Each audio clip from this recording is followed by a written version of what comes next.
அன்பிற்குரிய சகோதரர்களே, நாம் இந்த திருக்குரான் விளக்க உரை வகுப்பிலே திருமலை குரானின் 39வது அத்தியாயமாகிய சூரா அஸ்-ஸுமர் என்ற அத்தியாயத்தின் விளக்க உரையை பார்த்து வருகின்றோம்.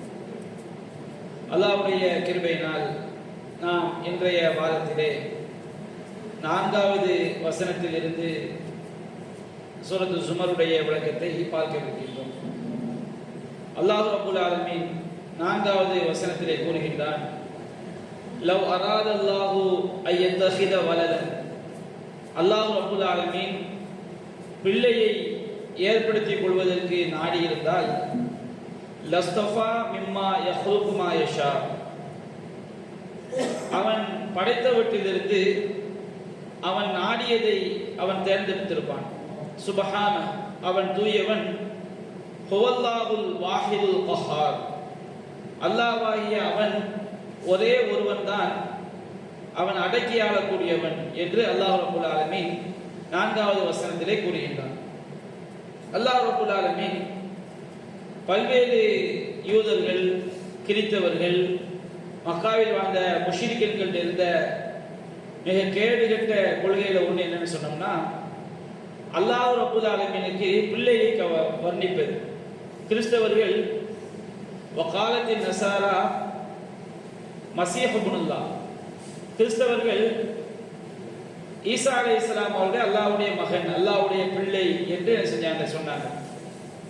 அமல் வகாலத்தில் யஹூது உஸைர் இப்னுல்லாஹ், யூதர்கள் உஸைர் அலைஹிஸ்ஸலாம் என்ற நல்லடியாரை அல்லாஹ்வுடைய மகன் என்று செஞ்சாங்க, சொன்னாங்க. அதே மாதிரி மக்கால வாழ்ந்த காஃபிர்கள் மலக்குமார்களே அல்லாஹ்வுடைய பெண் பிள்ளைகள் அப்படின்னு சொன்னாங்க.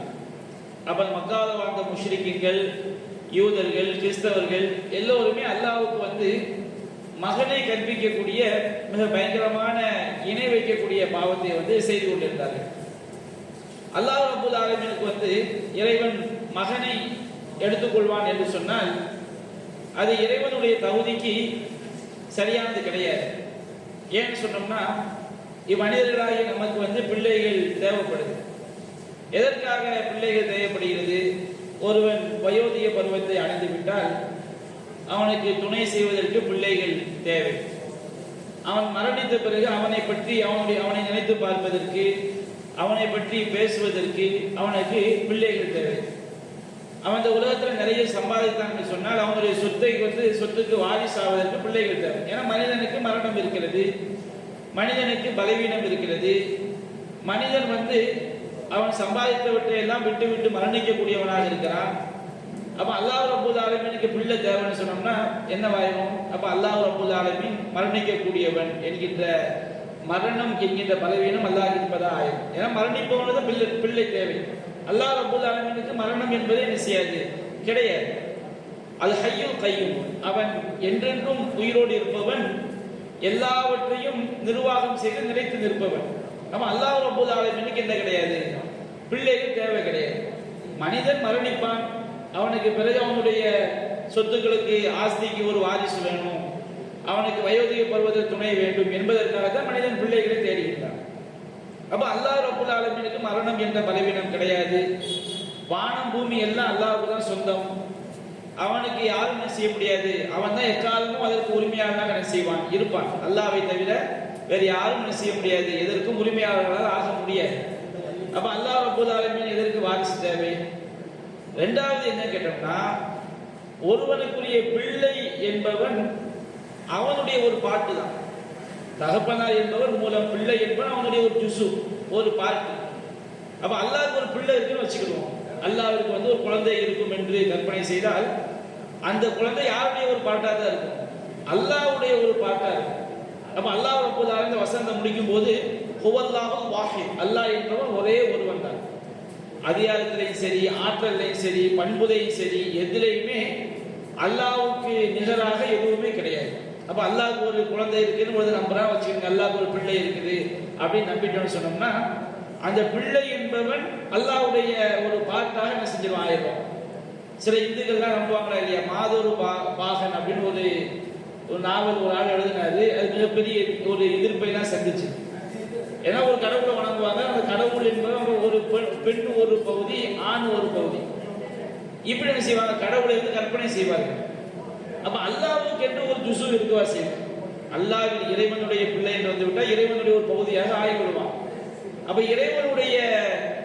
இறைவன் என்பவன் ஒரே ஒருவன் தான், அவனுக்கு இன்னொரு பகுதி என்ன செய்யாது, கிடையாது. அப்ப இந்த பரேலவிகள் இருக்கிறாங்க பாருங்க, இன்றைய இந்த மௌலிது தரீகா இவர்கள் எல்லாருடைய கொள்கை என்ன? நபிகள் நாயகம் ஸல்லல்லாஹு அலைஹி வஸல்லம் அவர்கள் அல்லாஹ்வுடைய ஒரு பாட்டுங்கிறது. எந்த காரணம் சொன்னா, இந்த பரேலவிகள்கிட்ட உள்ள ஒரு மோசமான ஒரு விஷயம் என்ன சொன்னோம்னா பாத்தினியா அப்படின்னா, பாத்தினியா அப்படின்னு சொன்னோம்னா எந்த ஒன்றை என்ன செய்யக்கூடாது, வெளிப்படுத்தக்கூடாது. அவங்களுடைய ஒரு கேடுகட்ட அக்கீதாவில் உள்ளது. நம்ம குரானை படிக்கிறோம், ஹதீஸை படிக்கிறோம். நீங்க படிக்கக்கூடிய குரான், நாம படிக்கக்கூடிய ஹதீஸ் எல்லாமே வெளிப்படையான அர்த்தங்களை கொண்டது. இதற்கு இன்னொரு அர்த்தம் என்ன செய்கிறது இருக்கிறது. இன்னொரு அர்த்தம் என்ன, அது எங்களுக்கு அல்லாஹ்விடமிருந்து என்ன செய்யுது, கஷ்பு மூலமாக எங்களுக்கு வெளிப்படுத்தப்படுகிறது அப்படின்னு சொல்லுவாங்க. கஷ்புனா ஒரு அகப்பார்வை, அல்லாஹ்க்கு அவங்களுக்கு அப்படியே என்ன செய்யலாம், இன்னொரு அர்த்தம் என்ன செய்யப்படுறா, வெளிப்படுத்தப்படுறான். சரி, என்னப்பா வெளிப்படுத்தப்படுறது யார்ட்டையும் சொல்ல மாட்டாங்க. யூதர்கள்ட்ட போய் யூதர்களாகவே நடிப்பாங்க, கிறிஸ்தவர்கள்ட்ட போய் கிறிஸ்தவர்களாகவே நடிப்பாங்க, சிலை வணிகர்கள்ட்ட போய் சிலை வணிகர்களாகவே நடிப்பாங்க. யார் யார்கிட்ட எப்படி எப்படி நடிக்கணுமோ அப்படி எப்படி நடிப்பாங்க.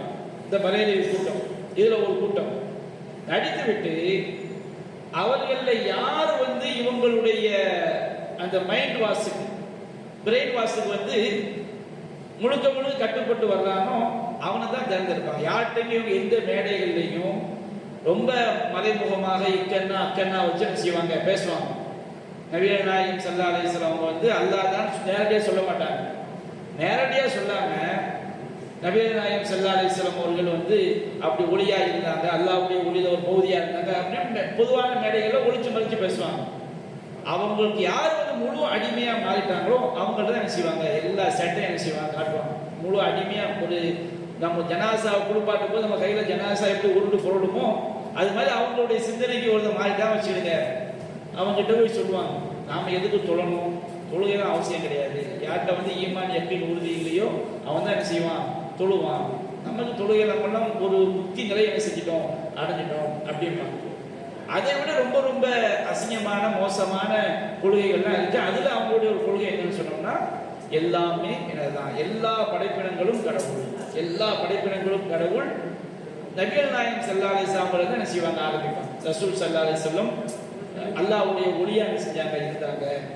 மௌலுதுல கூட அவங்க ஜும்மாவில் சொல்லி காட்டணும். மௌலுது என்ன செய்யறாங்க, ரசூல்லா அல்லாஹ் வந்து படைப்பினங்களை எல்லாம் ஒரு புகையுடைய வடிவத்தில் வச்சிருந்தா தன்னுடைய ஒளியில ஒரு பாட்டை எடுத்து என்ன செஞ்சான், அந்த ஒளியை வந்து அல்லாஹ் பரவ செய்தான். அது அந்த படைப்பினத்தோட போய் சேர்ந்தது. அப்ப நபிகள் நாயகம் தான் அல்லாஹ்வுடைய நேர்வழி, அல்லாஹ்வுடைய குனூஸ் என்ன செய்வாங்க, அல்லாஹ்வுடைய ஒரு பாட்டாவே ரசூலுல்லாஹ் என்ன செய்வாங்க, வர்ணிப்பாங்க.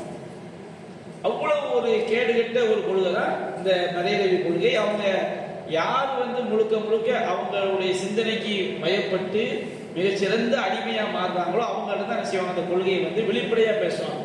மற்றவங்க என்ன செய்ய மாட்டாங்க, நார்மலாக பொது மேடைகளில் பேச மாட்டாங்க. அவங்களுடைய கொள்கைக்கு பேரே பாத்தினியாமா, பாத்தினியான அந்தரங்கமானது, மறைமுகமானது அப்படிங்கிற மாதிரி ஒரு கொள்கை.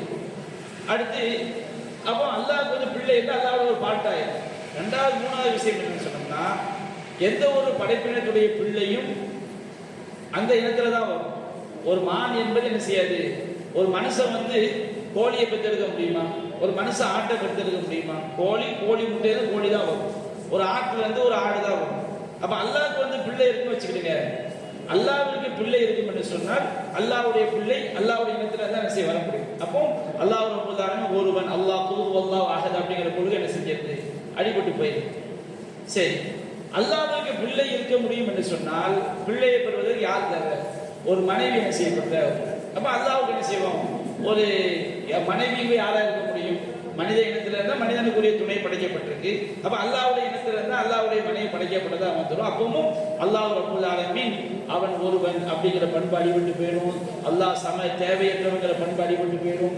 லம் எலிது வலம் யூலம், யாரையும் பெறவும் இல்லை யாரால் பெறப்படவும் இல்லை என்கின்ற இறைவனுக்குரிய எல்லா இலக்கணங்களையும் இல்லாமல் ஆக்கக்கூடியதான் இறைவனுக்கு குழந்தை இருக்குது.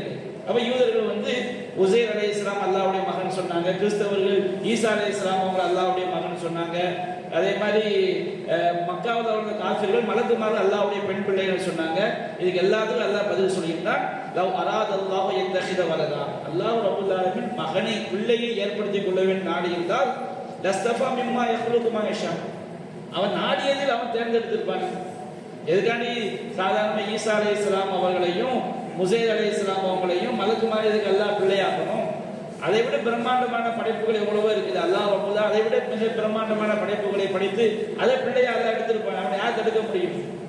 ஆனா அல்லாஹ் ரப்பல் சுப்ஹான், அவன் பரிசுத்தமான சுப்ஹான் அல்லாஹ் நம்ம தஸ்பீஹ் பண்ற பாருங்க. அந்த தஸ்பீஹுடைய அர்த்தம் என்ன? இறைத்தன்மைக்கு பாதிப்பு ஏற்படுத்தக்கூடிய எல்லா குறைகளை விட்டும் அல்லாஹ் தூய்மையானவன். அந்த சுப்ஹான் அல்லாஹ், அந்த நம்பிக்கையில சொல்லக்கூடிய சுப்ஹான் அல்லாஹ் தான் நமக்கு நன்மையா மாறும். சும்மா மந்திரமா தெருல போகும்போது தஸ்பீஹ் பண்ணி உருட்டிட்டு சுப்ஹானல்லாஹ் சுப்ஹானல்லாஹ் அது நன்மை கிடையாது. எந்த ஒரு தஸ்பீஹும் அதனுடைய அடிப்படை விளங்கியிருக்கான். சுப்ஹானஹு, அவன் பரிசுத்தமானவன். பரிசுத்தமானவன் என்ன அர்த்தம்? கடவுள் தன்மைக்கு இறைவன் வணக்கத்திற்குரியவன். அவன் ருபூபியத், அல்லாஹ்வை நம்ம நம்புறோம் சொன்னா 4 அடிப்படை இருக்கணும். முதலாவது அடிப்படை அல்லாஹ் இருக்கிறான் அப்படின்னு நம்ம நம்புறோம். அல்லாஹ் ஒருத்தர் இருக்கிறான். இரண்டாவது அனைத்து உலகங்களையும் படைத்து பரிபாலிக்கக்கூடியவன். அல்லாஹ்வை தவிர உள்ள எல்லா படைப்பினங்களுக்கும் உலகம் சொல்லப்படும்.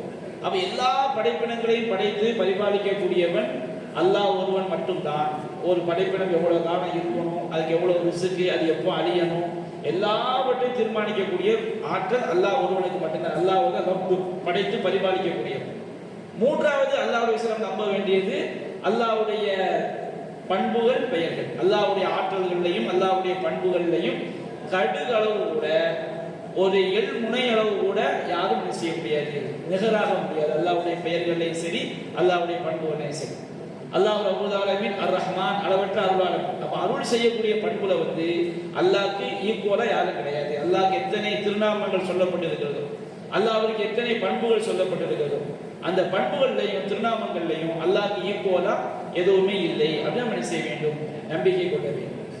அப்ப அது போன்று விவாதத்துல வந்து வணக்கத்திற்கு தகுதியானவன் அல்லாஹ் ஒருவனை தவிர வேறு யாரும் இல்லை. இந்த 4 நம்ம நம்பினால்தான், சரியாக நம்பினால்தான் நம்ம அல்லாஹ்வை பரிசுத்தமானவன் என்று ஏற்றுக்கொள்வோம்.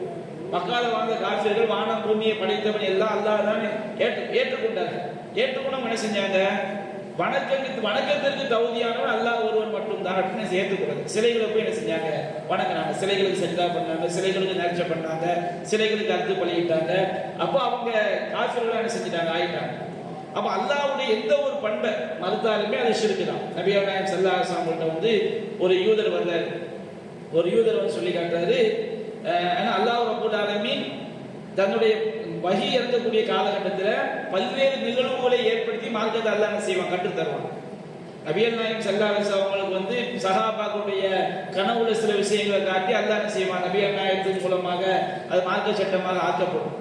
அதே போன்று சில விஷயங்களை வந்து அல்லாஹ் ரப்பல் ஆலமீன் ஷைத்தானை அனுப்பி கூட என்ன செஞ்சிருக்கிறான்? சில விஷயங்களை வந்து சில விஷயத்துடைய சிறப்பு வந்து அல்லாஹ் புரிய வைத்திருக்கிறான். ஆயத்துல் குர்சியுடைய சிறப்பு ஷைத்தானை இறைவன் அனுப்பி என்ன செய்திருக்கிறான்? ஆயத்துல் குர்சியுடைய சிறப்பு வந்து அல்லாஹ் நமக்கு முக்கியத்துவத்தை நாம் புரியக்கூடிய அளவுக்கு ஆகிறது. அதே போன்று சில நேரங்களில் வந்து ஒரு யூதர் நபிகள் நாயகம் வர்றாரு. நிஅமல் கௌம அன்தும் லௌலா அன்னகும் துன்திதும், நீங்க வந்து அல்லாஹ்க்கு இணை வைக்காம இருந்தா நீங்க என்ன சிறந்த சமுதாயம். அவன் நபிகள் நாயகம் ஷிர்க் வச்சார வச்சிடக்கூடாது. சில சஹாபாக்கள் அறியாம சில வார்த்தைகளை பயன்படுத்தி கொண்டிருந்தார். மாஷா அல்லாஹ் வஷித்த, அல்லாஹ் நாடியது நீங்கள் நாடியது நடந்தது ரசூலுல்லாஹ் பார்த்து என்ன செய்வாங்க? சொல்லுவாங்க. நாட்டத்துல வந்து மனித நாட்டமும் இறைவனுடைய நாட்டமும் என்ன செய்ய முடியாது? சமமாக முடியாது. அல்லாஹ் ரப்பல் ஆலமீன் நம்மை படைப்பதற்கு முன்பாகவே எல்லாவற்றையும் நாடி விட்டான். அல்லாஹ் வமா தஷாவுன இல்லா ஐஷா அல்லாஹ், அல்லாஹ் நாடாமல் நாம் என்ன செய்ய முடியாது? எதையுமே நாட முடியாது. இப்ப நாம நினைக்கிறோம் சொன்னோம்னா, நாம் இதை நினைக்க வேண்டும் என்று அல்லாஹ் நமக்கு அவன் பல்லாயிரம் வானம் பூமியை படைப்பதற்கு முன்பாக அல்லாஹ் பேனாவை படைச்சான் பாருங்க. அப்பவே எல்லா விதியும் அதை செய்து விட்டது, எழுதி விட்டது. அப்ப நாம் என்ன செய்கிறோம், நாம் என்ன நினைப்போம், நாம் என்ன நடப்போம் என்பது எல்லாவற்றையுமே அல்லாஹ் செய்து விட்டான், விதித்து விட்டான். அப்ப அல்லாஹ்வுடைய நாட்டம் நம்முடைய நாட்டமும் சமமாக ஆக முடியாது. அப்ப அந்த யூதர் நபியா நாடு சொல்லும் போது, உங்க மக்கள் சிலர் இப்படி செய்யறாங்க சொல்றாங்களே அப்படின்னு சொன்ன உடனே நபியா நாடு செய்யறாங்க, அவர் சொல்றது சரிதான், நம்ம யாரும் செய்யக்கூட மாஷா அல்லாஹ் சும்மா ஷிர்க், அல்லாஹ் நாடியே நடந்தது, பிறகு நீங்கள் நாடியே நடந்தது. அப்ப நாட்டத்துல கூட நாட்டம் என்று அல்லாஹ்வுடைய ஒரு பண்பு. அந்த பண்புல கூட என்ன செஞ்சிடக்கூடாது, யாரையும் நம்ம ஈக்குவல் ஆகிட்டோம் வச்சுக்கிடுங்க, அல்லாஹ் இணை வைக்கிற மக்கள் ஆயிடும். வல்காபான்னு சத்தியம் பண்ணாங்க. நபி அந்த யூதர் சொன்னாரு, நீங்க சிறந்த சமுதாயம் தான், ஆனா நீங்க என்ன செய்றீங்க, வல்காபான்னு சத்தியம் பண்றீங்க. சத்தியம்னா என்ன? எந்த உண்மையை அல்லாஹ்வை தவிர எந்த படைப்பிடமும் அறியாது, அதுக்கு தான் சத்தியம். ஆதாரங்களை சத்தியம் பண்ணணும். ஆதாரமே இல்லைங்கும் போது சத்தியம் தேவைப்படும். அப்ப அல்லாஹ்வே சத்தியமாக, அப்ப வல்காபான்னு சத்தியம் பண்ணும்போது அதுல என்ன வந்துருது, காபாவை அல்லாஹ்க்கு ஈக்குவல் ஆக்கிடும்.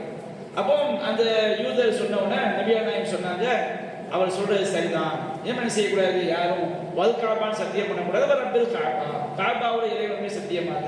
அப்ப அந்த யூதர் என்ன சொல்றாரு, நீங்க சிறந்த சமுதாயம் அல்லாஹ் இணை வைக்கிறீங்க, அப்போ ஒரு அல்லாஹ்வுடைய ஒரு ஆற்றல்ல ஒரு பண்புல ஈக்குவல் ஆக்கிட்டா கூட அதை இணை வைப்பு கொண்டு போய் தள்ளு. நபிகள் நாயகம் ஸல்லல்லாஹு அலைஹி வஸல்லம் ஒரு ஹுதைபியாவில் தங்கி இருக்கும் பொழுது அன்று இரவு சரியான மழை பெய்யுது. சுபூ தொழுகையை முடிச்சுட்டு சஹாபாக்களை கேட்கிறாங்க, மாதா கால ரப்புக்கும், உங்களுடைய இறைவன் என்ன சொன்னான் என்று தெரியுமா? அப்ப சஹாபாக்கள் சொன்னாங்க, அல்லாஹு ரசூலு ஆலம், அல்லாஹ் அல்லாஹ்வுடைய தூதர் நன்கறிந்தவர்கள். அப்ப அல்லாஹ் நபிகள் நாயகம் வஹீயை தெரிவித்து வைத்திருக்கிறான், நேற்று இரவு பொழிந்த மழையினால் அஸ்பக மின் இபாதி மூமினும் பி, என்னுடைய அடியார்களில் ஒரு கூட்டம் என்னை நம்பிக்கை கொண்டவர்களாக காலை பொழுதை அடைந்திருக்கிறார்கள். என்னை மறுத்து காஃபிராகவும் சில ஒரு கூட்டம் காலை பொழுதை அடைந்திருக்கிறார்கள். அப்ப யார் தான் அல்லாஹ் நம்பினவங்க? மன் காலம் முத்திர்னா பி ஃபதுலில்லாஹி வ ரஹ்மத்திஹி, அல்லாஹ்வுடைய அருளால் அல்லாஹ்வுடைய கருணையால் மழை பொழிந்தது என்று யாரெல்லாம் சொன்னாங்களோ அவங்க ராசி பலனை மறுத்து, நட்சத்திரத்தை மறுத்து, நட்சத்திர ஜோசியத்தை மறுத்து என்ன நம்பிக்கை கொண்டவங்க? மண்கால முத்திர்னா பி நவி கலாவ கலா, இன்னென்ன ராசி பலனால் எங்களுக்கு மழை பொழிந்தது, இன்னென்ன நட்சத்திரத்தால் எங்களுக்கு மழை பொழிந்தது யார் சொல்றாங்களோ அவங்க அல்லாஹ்வை மறுத்து நட்சத்திரத்தை கடவுளாக ஏற்றுக்கொண்டவர்கள். அப்ப அல்லாஹ் ரப்பல் ஆலமீன் மழை இறக்கக்கூடிய ஆற்றல் அல்லாஹ்வுக்கு. ஒரு நட்சத்திரத்தால ஒரு ஜோசியத்தால இந்த மழை பொழிஞ்சிருக்குன்னு சொன்னா கூட அவன் என்ன செஞ்சிடலாம், அந்த நட்சத்திரத்தை கடவுளாக்கிறான். அப்ப நிறைய பேர் என்ன விளக்குறாங்க, நாங்க எங்க அல்லாஹ்க்கு என்ன வச்சோம், நாங்க ரெண்டு அல்லாஹ்னு சொன்னோமா, நாங்க அல்லாஹ்க்கு சிலை வச்சோமா? அவங்க ஷிர்க்னா என்ன விளங்கிட்டாங்க, ரெண்டு அல்லாஹ்னு சொன்னா தான் ஷிர்க்கு, அல்லாஹ்க்கு சிலை வச்சா தான் ஷிர்க்கு, நிறைய அல்லாஹ் இப்படி இந்த மாதிரி அப்பாவி மக்களை வழி எழுதக்கூடிய காட்சியை பார்க்கணும். அல்லாஹ்வுடைய ஒரு ஆற்றல ஒரு பண்பு நாம ஒரு படைப்பினங்களுக்கு வழங்கி விட்டால் கூட அறியாம செய்தால் அல்லாஹ் ரப்பல் மன்னிக்கக்கூடியவன். தெரிந்தே இதுல இவ்வளவு பிழை இருக்குது, இவ்வளவு ஷிர்க் இருக்குது, இப்படி சொல்லக்கூடாது, அப்படி தெரிந்தே அல்லாஹ்வுடைய ஆற்றல ஒரு படைப்பினத்தை கொடுக்குறோம் வச்சுக்கிருக்க, அது நம்மளை இஸ்லாத்தை விட்டு வெளியேற்றக்கூடிய ஒரு பயங்கரமான குஃப்ராயிடும். தௌபா செய்யாம மௌத்தாயிட்டும் வச்சுக்கிடுங்க, அது மிகப்பெரிய குஃப்ராயிடும். ஒரு தெரிஞ்ச நம்பிக்கையில் இருக்கிறான் வச்சுக்கிடுங்க, அவன் காஃபிராக தான் மௌத்தா போவான். அப்ப சுப்ஹானஹு, அல்லாஹ் பரிசுத்தமானவன் என்று சொன்னால் அல்லாஹ்வுடைய எந்த ஆற்றல்ல எந்த பண்புலையும் செஞ்சிடக்கூடாது. நாம இறைத்தன்மையை பாதிக்கக்கூடிய மாதிரி ஒரு விஷயத்தை பேசிடக்கூடாது, நம்பிடக்கூடாது. அல்லாஹ் தூக்குவான், அல்லாஹ்க்கு மனைவிக்குள்ள இருக்குது, அல்லாஹ்வுக்கே தெரியாது, அல்லது ஒரு படைப்பினத்தை அல்லாஹ் ஈக்குவல் ஆகிட்டோம்னு சொன்னோம்னா அது அல்லாஹ்வை கலங்கப்படுத்துவது. அல்லாஹ் தூய்மையானவன், நாம நம்முடைய வார்த்தையா என்ன செய்யறோம், அல்லாஹ்வை கலங்கப்படுத்தும். அப்ப அப்படி நாம அதான் அல்லாஹ் சுப்ஹானஹு, அல்லாஹ் செய்த பரிசுத்தமான மக்கா காஃபிர்கள், யூதர்கள், கிறிஸ்தவர்கள் அல்லாஹ்வுடைய பிள்ளை இருக்குன்னு சொல்லி இறைத்தன்மையை, இறைவனுடைய அந்த உயரிய அந்தஸ்தை, தூய்மையை செஞ்ச கலங்கப்படுத்திடுறாங்க. அப்ப அவங்க வாய்களால் கலங்கப்படுத்துவதனால் அல்லாஹ் சுப்ஹானஹு, அவன் பரிசுத்தமானவன். அப்ப சுப்ஹானல்லாஹ்ங்கற வார்த்தை சாதாரண வார்த்தை கிடையாது. சுப்ஹானல்லாஹ், அல்ஹம்துலில்லாஹ், அல்லாஹு அக்பர், லா இலாஹ இல்லல்லாஹ், லா ஹவுல வலா குவத்த இல்லா பில்லாஹ், எந்த ஒரு வார்த்தையுமே சாதாரண வார்த்தை கிடையாது. வணக்கம், லா இலாஹ இல்லல்லாஹ், வணக்கத்திற்கு அல்லாஹ் தவிர வேறு யாரும் இல்லை. சுப்ஹானல்லாஹ், அல்லாஹ் தூய்மையானவன். அல்ஹம்துலில்லாஹ், எல்லா புகழும் அல்லாஹ்வுக்கே. அல்லாஹு அக்பர், அல்லாஹ்வே மிகப்பெரியவன். லா ஹவுல வலா குவத்த இல்லா பில்லாஹ், லா ஹவுல, எந்த ஒரு தீமையை விட்டு எங்களால் விலகவும் முடியாது, வலா குவத்த, எந்த நன்மையை செய்வதற்கு எங்களுக்கு சக்தியும் கிடையாது, இல்லாது அல்லாஹ்வே கொண்டது. இந்த வார்த்தைகள்னா நம்மை அல்லாஹ்வுக்கு இணை வைக்காத தௌஹீத்வாதிகளாக நம்மை புறம்போடக்கூடிய வார்த்தைகள். அந்த வார்த்தைகளை நாம விளங்கி சொல்லும் போது லா இலாஹ இல்லல்லாஹ் வஹ்தஹு லா ஷரீக லஹு லஹுல் முல்கு வ லஹுல் ஹம்து வ ஹுவ அலா குல்லி ஷைஇன் கதீர், சாதாரண ஒரு வார்த்தை கிடையாது. லா இலாஹ இல்லல்லாஹ் வஹ்தஹு லா ஷரீக லஹு, வணக்கத்திற்குரியவன் அல்லாஹ் தவிர யாரும் இல்லை, அவன் தனித்தவன், அவன் இணை இல்லாதவன். லஹுல் முல்க், எல்லா அதிகாரம் அவனுக்கு தான் சொந்தம். வ லஹுல் ஹம்து, எல்லா புகழும் அவனுக்கு தான் சொந்தம். லஹுல் முல்க் வ லஹுல் ஹம்து வ ஹுவ அலா குல்லி ஷைஇன் கதீர், எல்லா பொருட்களின் மீதும் அவன் தான் ஆற்றல் மிக்கவன். இதை விளங்கி விளங்கி விளங்கி விளங்கி சொல்லும் போது கண்டிப்பாக இதை விளங்கி சொல்லக்கூடிய அடியார்கள்ட்ட என்ன வராது, இணை வைப்பு வராது.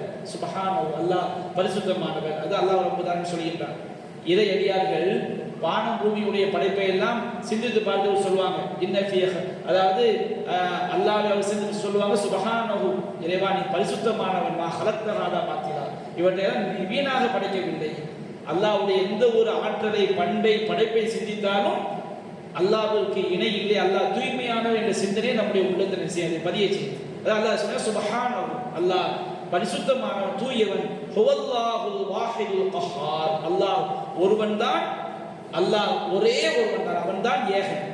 கஹ்ஹார், அவன் தான் அடக்கி ஆளக்கூடியவன். அல்லாஹ் பிள்ளை கிடையாது, அவன் ஒரே ஒருவன் தான், அவன் தான் எல்லாவற்றையும் அடக்கி ஆளுகிறான் என்று அல்லாஹ் ரப்பல் ஆலமீன் சொல்லி காட்டுகிறான். அல்லாஹ் ரப்பல் ஆலமீன் எந்த அளவுக்கு அவன் ஆற்றல் மிக்கவன் என்பதை 5வது வசனத்தில் அல்லாஹ் ரப்பல் ஆலமீன் எடுத்துரைக்கிறான். இன்ஷா அல்லாஹ் அது தொடர்பான விளக்கங்களை நாம் வரக்கூடிய வாரம் தொடர்ந்து பார்ப்போம் என்று கூறி இன்றைய குர்ஆன் விளக்க உரை வகுப்பை நிறைவு செய்கிறேன். அல்ஹம்துலில்லாஹி ரப்பில் ஆலமீன். சுப்ஹான்